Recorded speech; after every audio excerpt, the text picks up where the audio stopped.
जागेवर बसा, जागेवर बसा. पंधरवडे देवस्थान दत्त देवस्थानच्या या जागेत या ठिकाणी या परिसरात ऐकलं का? पंधरवडी कीर्तनाचं प्रयोजन नियोजन दुसरं होतं. हरिभक्त पारायण पांडुरंग महाराज वाईकरांचं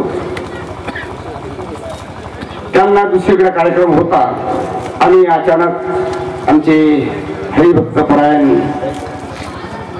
सोपान काका कालच आमची भेट झाली आणि आज पूर्व दुसरी भेट झाली आणि ते या ठिकाणी त्यांना सकाळ दुपारून फोन केला, त्यांनी होकार दिला, त्याप्रमाणे या ठिकाणी आले. दत्त माझी माता, दत्त माझा पिता, पंधरवडी बंधू बहिणी चुलता, दत्त माझा असं दत्त भगवंताचे या ठिकाणी वर्णन केलं. त्या निमित्ताने आमचे जोड कुंभरीचे भजनी मंडळ, डोंगरगावचे भजनी मंडळ, सवंसर भजनी मंडळ, तळेगावचं भजनी मंडळ, खरवंडी भजनी मंडळ, अंगरसूरचं भजनी मंडळ, या सर्व भजनी मंडळांनी या ठिकाणी साथ दिली. त्याबद्दल आपल्या सर्वांना धन्यवाद. या ठिकाणी आमचे सगळे महाराजांचं नाव घेणं आता शक्य नाही, परंतु आमचे संतगिरी महाराज येऊन आले, आमचे काही त्र्यंबक होऊन आले आणि अंधसूरचे आपल्याला ते महाराज माहिती झाले आणि दत्तगिरी महाराज या ठिकाणी आत्ताच आले. आमच्या संस्थेची आणि विश्वस्त आदरणीय अंतरे साहेब, भास्कर तात्या आणि सद्गुरू जनार्दन सेवा भक्त मंडळ खाली बसून घ्या, बाकीचे खाली बसून घ्या आणि पुढचे ते खाली बसून घ्या. सर्व या ठिकाणी आले. कोणाला हा नितीन दादा राहिले, नितीन दादा पण या ठिकाणी आले आणि ते दरवर्षी येतातच आणि या ठिकाणी अनेक ठिकाणून आलेली सर्व भाविकांचं दत्त देवस्थानाच्या वतीने सर्वांचं मनपूर्वक स्वागत करतो. आपल्या सर्वांना धन्यवाद देतो, आपल्याबद्दल सद्भाव व्यक्त करतो. महाराजांनी काकांनी एक चांगल्या प्रकारचं गडबड करू नका, जे काही जेणे आणि मागचे जे बसे मागे जे इकडे तिकडे बसेल ते समोर येऊन बसा. आपल्याला या ठिकाणी काही काही करायचं काही करण्यात एवढं लांब जायचा प्रश्न आहे आणि लांब जाता घरी जाता जाता कमी कमी या काळात 10 वाजतील 11 वाजतील, नाहीतरी 10-11 वाजले बरेचसे लोक ती पाहत असतात, तो काय प्रश्न नाही. आणि सगळ्याला आता जागृतीची सवय झालेली आहे, आता दुसरं काही प्रयोजन नाही. आता जेवण झोपायलाच जायचं आहे, पाहिजे असलं जाता जाता थोडसा प्रसाद घेऊन गेले तर घरच्याला उठावता येईल. उठा मी प्रसाद आणला आणि हे दत्त महाराजा प्रसाद घेतील. तरी भाविकांनो या ठिकाणी काकांनी खूप चांगल्या प्रकारचं भगवान दत्तात्रयाचं वर्णन केलं आहे. काकांचे मी लहान असताना पांजरवाडीमध्ये 2 कीर्तन आणि धामणगाव मध्ये 1 कीर्तन आणि सायगाव मध्ये कीर्तन ऐकलं आणि त्या कीर्तनात मला थोडस काही एवढं नॉलेज नव्हतं, म्हणजे एवढी समज नव्हती. नॉलेज म्हणजे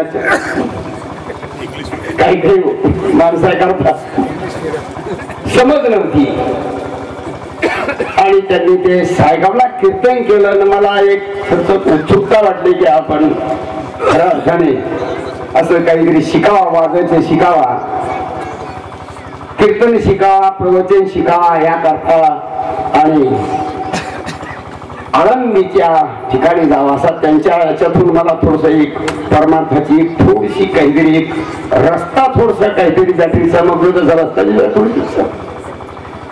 आणि त्यानंतर काकांच्या असं 4थं कीर्तन आणि ते कीर्तनाचं काय आता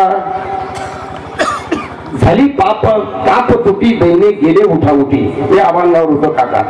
आता ह्या गोष्टीला झाले कमीत कमी 30-35-40 वर्ष झाले, ते अजून थोडस ध्यानात आहे. म्हणजे 40 वर्ष सुद्धा याचे थोडस ध्यान राहतं. म्हणजे झाली पाप ताप तुटी बहिणी गेले उठाता जाण्याची एक इच्छा निर्माण झाली. मग आळंदीला जावं आता, पण तिथे आळंदीला गेल्यानंतर मग काय संभ्रम अवस्था निर्माण झाली आणि मी म्हटलं जनार्दन स्वामीकडे बरेच लोक जातात, काही साधू लोक जातात. मग आपण तिकडे जर गेलं तर कसं काय वाटत किंवा नारायणगिरी गंगागिरी माझ्या भेटत जाण्यापेक्षा मग जनार्दन स्वामीकडे जाऊ. आणि त्या दिवशी संध्याकाळी मनोमन प्रार्थना करून झोपलो आणि बरोबर 3:30च्या नंतर जे स्वप्न पडलं जनार्दन स्वामीची पालखी आणि त्या पालखीमध्ये जनार्दन स्वामी बसलेले प्रवचन करतायत आणि थोडं 7-8-10-20 लोक बसलेले. मी त्यांच्या त्या पालखीजवळ बसलेले.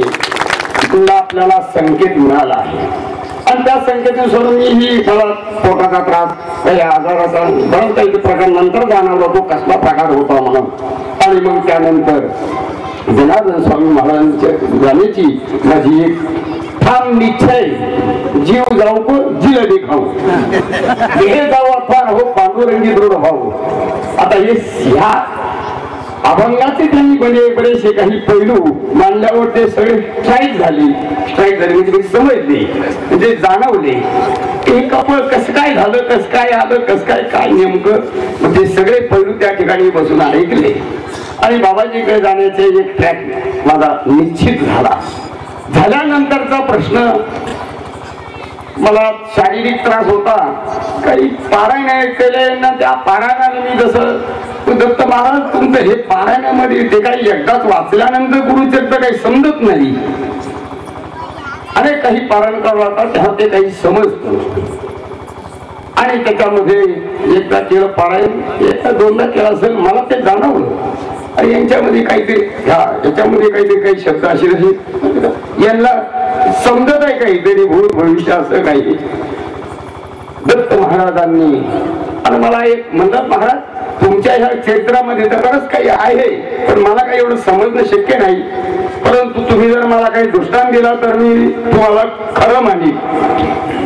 त्यावेळेची बुद्धी, त्यावेळेचे विचार, त्यावेळेच्या काही, आणि त्या माध्यमातून मला पैठणला जसं गेलो आणि पैठण स्वप्नामध्ये पैठणला गेलो आणि पैठणच्या आणि त्या नाथ महाराजांच्या मंदिराचा ह्या बाजूने गंगा गोदावरी आहे, पाठीमागे स्नान करतो आहे. तेवढ्यामध्ये दत्त महाराज अक्षरशः स्वप्नामध्ये घोड्यावर बसून आले, ते 3 मुख. आणि मला ते विशेष वाटलं, मला जाग आली. मी आंघोळ करतो, मी जसं पाण्यातून बाहेर आलो पळत घोड्याजवळ गेलो, घोड्याचं दर्शन घेतलं, दत्त महाराजांच्या पायाचं दर्शन घेतलं, जाग आली.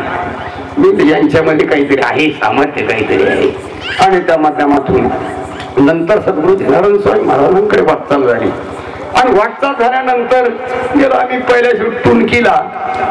बाबाजी 1981 काहीतरी 81च्या दरम्यान नगरसूल आले होते, त्यावेळी एक मोठा उत्सव आणि त्याच उत्सवातून त्याच्यामध्ये गेलो. आता घरचे आता कोणी म्हणत नाही, आता जाऊ तुम्ही आता एका पण वैभव साधवा असं काय कोणी म्हणत नाही. घरच्यांनी सगळ्यांनी विरोध केला. आमची एक आत्या होती ठकवात्या, ती म्हणे बाबा आपल्या पाटाच्या पोराने साधू होऊ नये म्हणे. आई म्हणायची, रडायची, गागायची, बरं पुष्कळ प्रकार. आणि अशी दुसरी एक आत्या होती सायगावची, ते म्हणजे आपण पाटलाचे तुझे ते पोलीस पाटील होते, आपण पाटील लोक असं गोसाई होणं चांगलं नाही, घरीच राहायचं असं.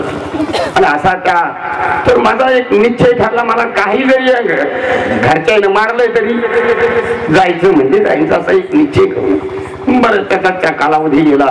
बाबाजीकडे 1981 दरम्यान गेलो आणि टुनकीला गेलो. टुनकीला मग काम करायचं, आता काम करायचं. बाबाजीकडे तुम्हाला सगळ्याला माहिती, बऱ्याच जणांना अनुभव होईल. आला का भाऊ बस तो कुठं धंदा टिकव घेतली खंड. आणि असं करता करता 3 वर्ष त्या ठिकाणी, त्या 3 वर्षाच्या कालावधीमध्ये एक दिवशी पाणी भरत असताना मला निरोप आला, बाबाजीने तुम्हाला दीक्षाला बोलवलं. आता दीक्षा म्हणजे खायची की पीच हे सुद्धा माहिती नाही, काय माहितीच नाही, काहीच नाही माहिती. ह्या काही गोष्टी कशा करून घेतल्या हे त्यांनाच जाणे, तेच जाणे. तुमच्या आमच्या सारखेचे कितीही डोके सुपर असले तरी ते तिथं कमी पडणार आहे. म्हणून हरिभक्त परायण सोपट काकानं जे जे काही पैलू मांडले ते अगदी सगळे निगडीत झाले. म्हणून भगवान दत्तात्रय दृष्टांत देतात. त्याप्रमाणे बाबाजींच्या दृष्टांतानुसार टुनकीला गेलो. टुनकीला 3 वर्षे सेवाजी करायची काम करायचं तर सुकरपणा हा अजिबात नाही. अगदी एकदा तर असा पार असा झालो. एक दिवस बाबाजींनी या तिथं आश्रमात आले, पाहिलं आणि उघडे पाडले. अरे म्हणजे तुझ्या अंगावर तर तिळभर मास राहिलं नाही. त्या मधू बाबाला बोलवलं. अरे मधुगिरी महाराज आमचे ज्येष्ठ होते, त्यांच्या हाताखाली आम्ही 7-8-10 जण होतो.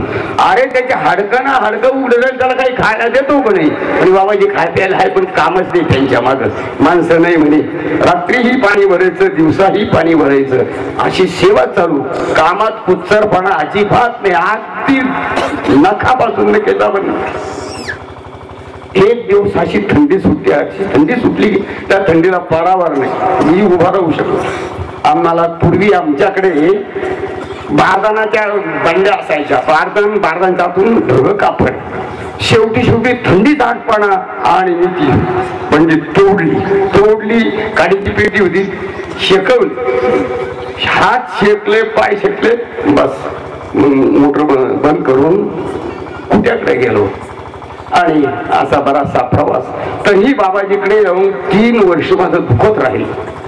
मी इकडे येऊन अजून दुखत राहिलं काय. म्हणलं आता जे व्हायचं ते होईल. आता तो प्रकार होता तर बऱ्याच दिवसांनी मला त्याची जाणीव झाली. ती जाणीव ही चालता सांगतो. मढीला गेलो. 3 वर्ष आपण जनार्दन स्वामीकडे आलो. घरी गेलो नाही. आता काय करायचं. आता त्याला मढीला कानिफनाथाच्या दर्शनाला जाऊ म्हणून कानिफनाथाच्या दर्शनाला गेलो. नंतर उन्हाळा कोणत्या गाडीत बसायचं, पुढं उतरायचं, त्याचा फक्त पूर्वी गेलेला त्याचा संदर्भानुसार गेलो. गाड्या काही समजत नव्हत्या. ह्याच गाडीत बसायचं म्हणून पाट्या थोड्या वाटतंय बरे गेलो. वैशाख महिना बाबाजी टुनकीला असतानाचा एक प्रसंग आहे. आणि टुनकी म्हणून विरुळला गेलो. बाबाजींना म्हणलं विचारून जाऊ का, मला कानिफनाथाच्या दर्शनाला जायचं आहे. तेव्हा बाबाजी कुठेतरी प्रवचनाला गेले होते. मग आमच्या त्या भंडारघरातून 2 भाकरी घेतल्या.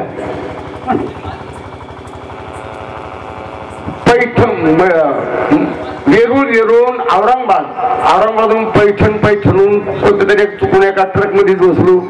कसं तरी त्या लोडिंगला उतरलो. तिथून पायी उन्हाळा, ऊन म्हणतं. मी एकटाच रस्त्याने आणि काही समज नाही. मला तर खूप भीती वाटायला लागली त्या रस्त्यानं जायची. वर्दळही कमी. कसा तरी गडावर गेलो. गडावर गेल्यावर कानिफनाथाकडे पाहिलं. कानिफनाथ बाबा, कानिफनाथाची हवा येत होती अंगात. म्हणलं तेव्हा तुझी हवा येते अंगात, मलाही बरं वाटत नाही. काय तुझं खरं नाही. म्हणलं तू देवच नाही. असं तोडून बोलून मला असं रडू आलं. इतकं रडलो मी की त्या ठिकाणी मन मोकळ्या बांधण्याकडून पाहायला नव्हतं. होत्या 2-3 म्हातार तिकडे बसे, 2-3 माणसं इकडे बसे. तरी एक म्हातारी म्हणे, अरे भाऊ का रडतो रे. म्हणलं आहे काय सांगतो माझ्या कर्माच्या हाताती. मी डोळे पुसले. कानिफनाथा पुढे अगदी मन घायशी रडून येतो. आणि कानिफनाथांना संकेत केला मंदिरातून, जाय गडाच्या खाली एक नदी आहे आणि नदीच्या कडाला कृष्ण भगवान कोणत्या झाडावर, कळंबाचे झाड आहे, त्याच कळंबाच्या झाडाची पानं खाय.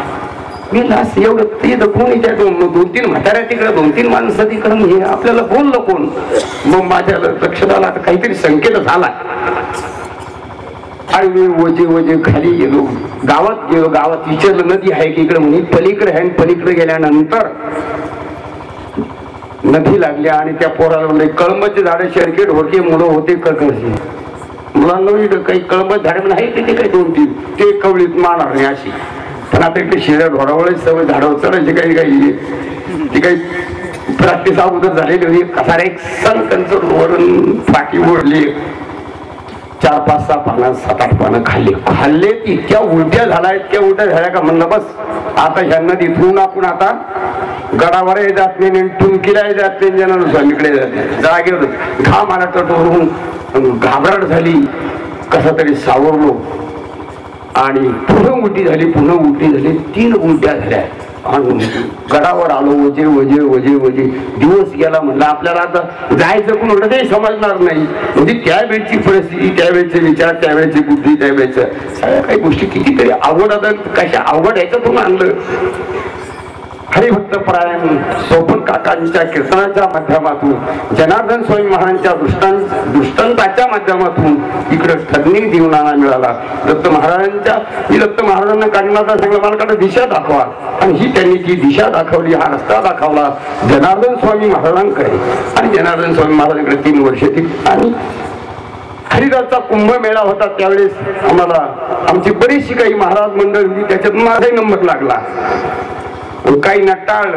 आता आमच्या टुंकीला आम्ही कमीत कमी 7-8-10 महाराज लोक होते, 2-3च महाराजांचा नंबर लागला, त्याच्यात माझाही लागला नंबर. आणि हरिद्वारला गेलो बाबाजी कुंभमेळा करून आला. आणि कोपरगावला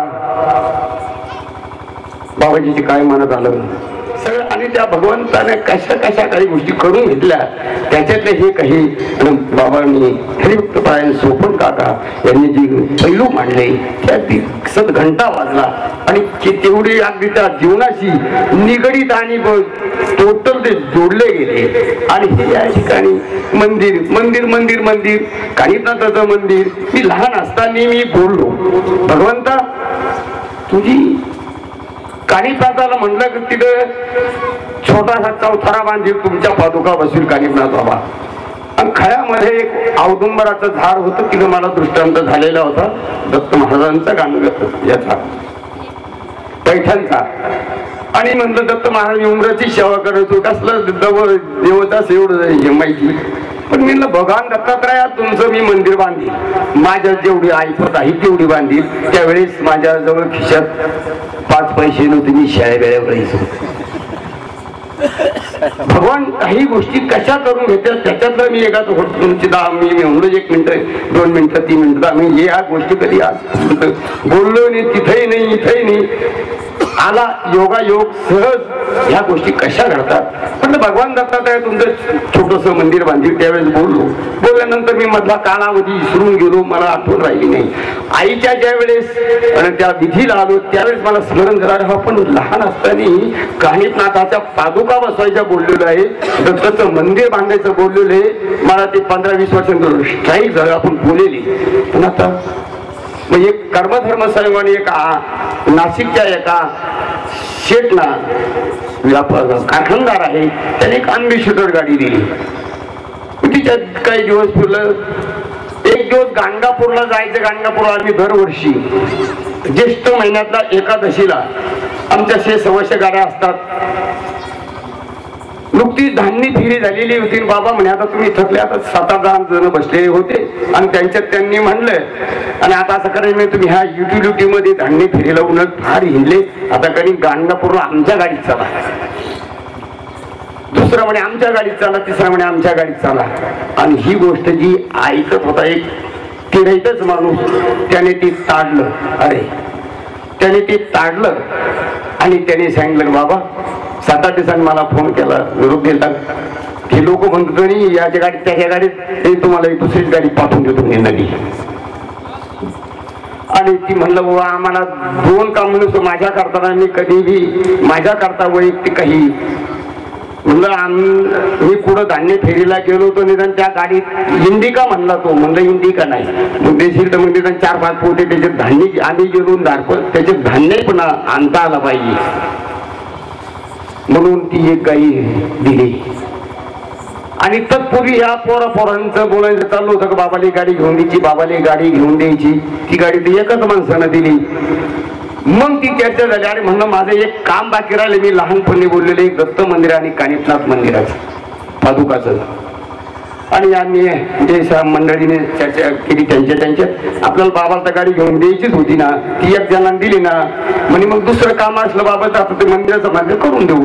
आणि त्या सगळ्या आमच्या कोपरगावच्या भक्त मंडळाच्या माध्यमातून आणि या ठिकाणी वजे वजे वजे दत्त मंदिर तयार झालं.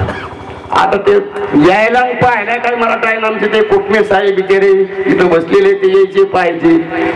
त्यांना वेळ नव्हता, आम्हाला बी आम्हाला तर नव्हताच. आम्ही कधी 4-6 महिन्यांनी यायचो पाहायचो. 1-2 वेळेस कळस चुकला वर्गाकडे चुकला, दोनदा तीनदा तोडला वाटतं, हे आहे त्याला साक्षीदार. ते तिरपा व्हायचा. मग आमची सगळी मंडळी बोलवली, म्हणलं बुवा तर खरंच काय 3 वेळेस कळस थोडी द्यायचा का म्हणलं मंदिराचा. त्या तिरपा करून दिला, तो तोडला. आणि एक दिवस आणि प्रसंग असा आला की मग कारागिराला बोलवलं आणि कारागिराच्या बैठकीत आमच्या 7-8 जण शाळेनाथ भाऊ बरीचशी मंडळी आणि आम्ही त्या कारागिरासंग सौदा करायला बसलो. त्याने सांगितले 28, 21 पर्यंत आला तो. आमचे वीर तीरदर्शे बरेचसे. मग यांनी पार 11 पण सुरुवात केला, 12, 13,000, 14, 15, 16, हे 16च्या पुढे ढळाना आणि असे ते 17 पर्यंत गेले कारागीर. आणि त्यांचे ते 7-8 जण. हे 17च्या पुढे निघाणार, तो बी 21च्या खाली येईल. 21च म्हणला, शेवटी यायचो. नाही जमला. संध्याकाळची मीटिंग कॅन्सल झाली आणि पहाटे मी मंदिरात आलो, बसलो आणि विधी सुरू करायची तर बाबाजीचा संकेत आला. अरे तो रात्री माणूस आला होता, तो कारागीर, तो 21 म्हणतो तर 21 देऊन टाका. कारण जो तो कोणी करतो असा मला संकेताचा असं आवाज आला. जो तो काम धंदा करतो किंवा म्हणजे काही करतो, तो पोटा करतो ना, मग त्याला याच्यातून किती मिळणार आहे? फक्त 4,000 मिळतील म्हणे, देऊन टाका 21ला. कोणी यांना सकाळी पुन्हा निरूप दिला आणि सकाळी झाले मला बाबाजीचा संकेत झाला. 3 वेळेस कळस तोडला, ते काही तिरपत व्हायचे त्याच्याकडून. आणि दुसरा एक कारागीर आणला, त्या कारागिराच्या माध्यमातून 21,000 तो कळसाचं काम दिलं आणि त्याने व्यवस्थित पूर्ण केलं. आणि म्हटलं आता तिथे शेती आहे. आमचे काही मंडळी म्हणे बरं देवस्थानाला उत्पन्नही पाहिजे. बाबाजींनी ज्या ठिकाणी मंदिरं बांधली, ज्या ठिकाणी आश्रम, त्या ठिकाणी त्याला जोड अंतर्गत शेती ही उद्या नाही चाललं नाही काही शेती वाट्यांना लावून दिली, त्याचे 4 पैसे येतील देवस्थानाला. दिवा बत्ती झाड झोड एवढं झाले तर पुष्कळ. आणि मग त्या माध्यमातून या ठिकाणी लेवलिंग केली. बरेच आमच्या मंडळीला लेवलिंगचं आणि बरंच मग पाईपला हे नामूक म्हणून आणि या ठिकाणी बागायत उभे झालं. उद्या दत्त माझी माता आहे. हा एक प्रश्न मला एक चांगला सुज्ञ तज्ञ मनुष्य भेटला. का हो म्हणे, तुमचे आई वडील मटण खात होते का? म्हणलं मला वडील खात होते असं मला थोडस आठवलं. म्हणलं 1-2दा असं पुसत, पण आई आमची खात नव्हती. म्हटलं कधी करून द्यायची, परंतु कधी तिने खाल्लं ना. म्हणलं का हो तुम्ही असं विचारला? हा ते आता तुमचं हे जो त्या कुशीमध्ये तुम्ही जन्माला आले कुठून विचारलंय म्हणे. म्हणलं बा चांगला प्रश्न आहे तुमचा. सांगण्याचं तात्पर्य आणि काही प्रसंग आहे. आणि त्या भगवान काही गोष्टी कशा करून घेतो हे सर्वसामान्य माणसाच्या बुद्धीच्या पलीकडची गोष्ट आहे. ही आम्ही काही अनुभवली. आता एक अनुभव सांगायला तर वेळ आला तर नंतर सांगेल. सांगण्याचं तात्पर्य या ठिकाणी जे काही सोपन काकांच्या 4 कीर्तनातून काही पुसट आणि शब्द माझ्या कानावर आले, त्याचा मला माझ्या अंतकरणात ती शब्द बसले.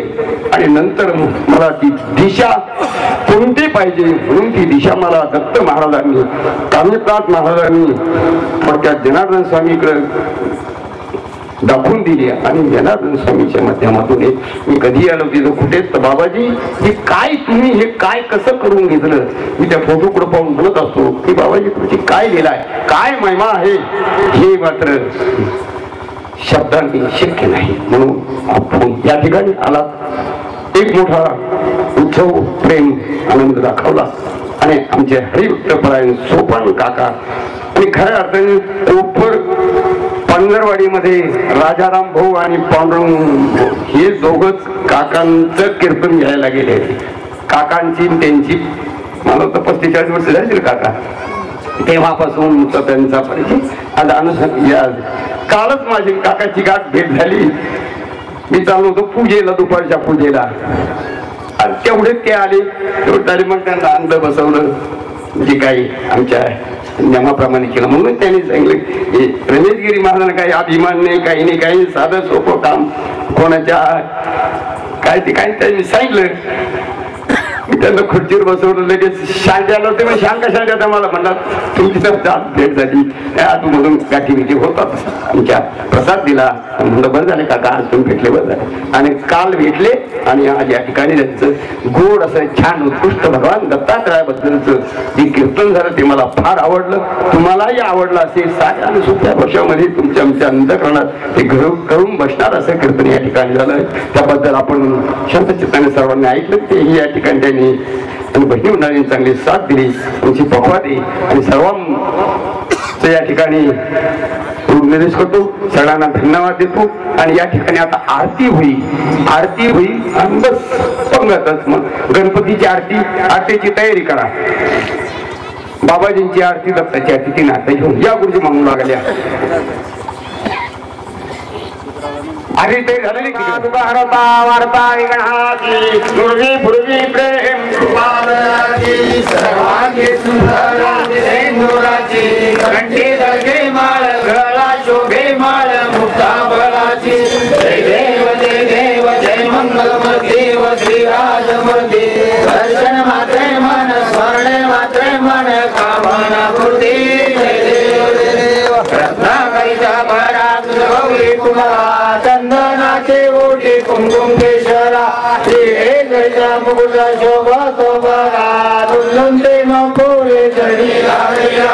जय देव जय मंगलमूर्ती ओ श्रीराजमूर्ती. दर्शन मात्रे मन स्मरणे मात्रे मन कामना पूर्ण. रामाचा वाटपा दत्तराजमूर्ती ओ वारितो प्रेमे आरती. ब्रह्मा विष्णू शंकराचा असे अवतार श्री गुरुचा.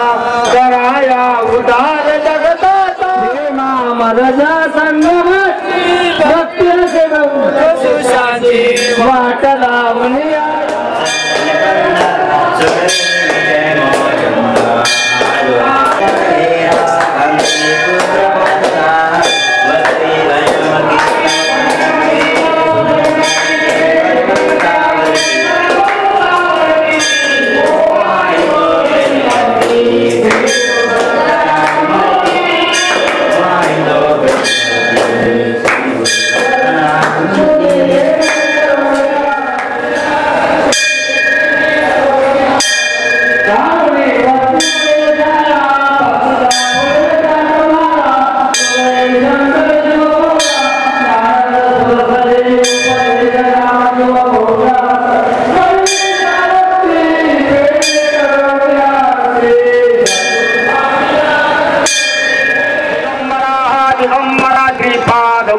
दिगंबरा दिगंबरा दिगंबरा श्रीपाद वल्लभ दिगंबरा दिगंबरा दिगंबरा श्रीपाद वल्लभ दिगंबरा.